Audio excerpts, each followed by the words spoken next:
This is going to be an interesting take to edit, isn't it?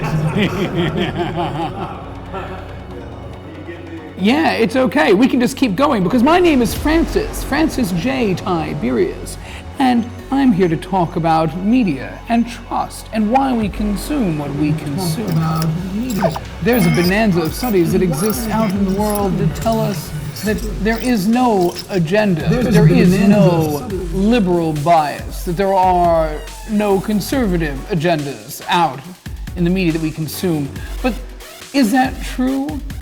Where does the agenda lie? Does the agenda lie in the media that's being created, or does the agenda lie in the audience it's being created for?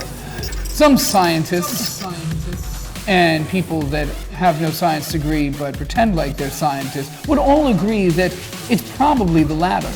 Television networks aren't here to make media because, well, they think that, well, maybe somebody will watch this. These television networks exist, and these film studios exist, and these mobile telephone companies exist, and publishers of all kinds, types of media exist because you, the audience, are already there.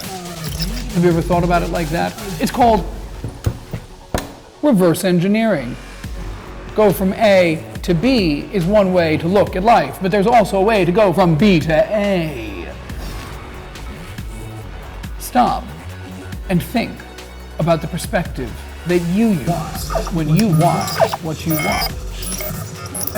Everything we watch is paid for by somebody.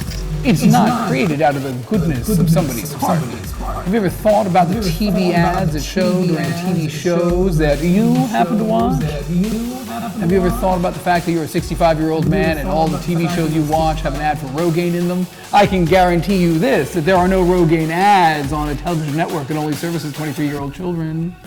You should think a little bit more about what it is that you watch and how it gets to you. Because there is, of course, a layer cake.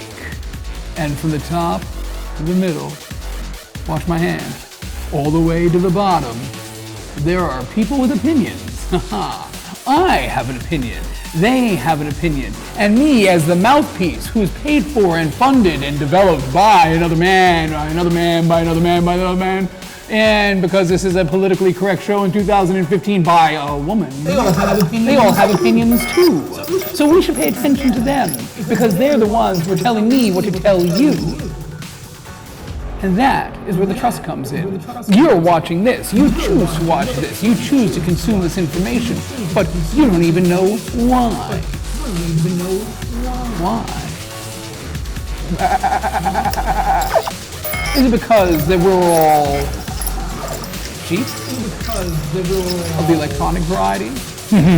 We should ask ourselves these questions and more. My name is Francis. I'm trying to look important at this very moment, so I can convince you to watch this again, because this is a TV show worth watching. Cut, I got nothing else.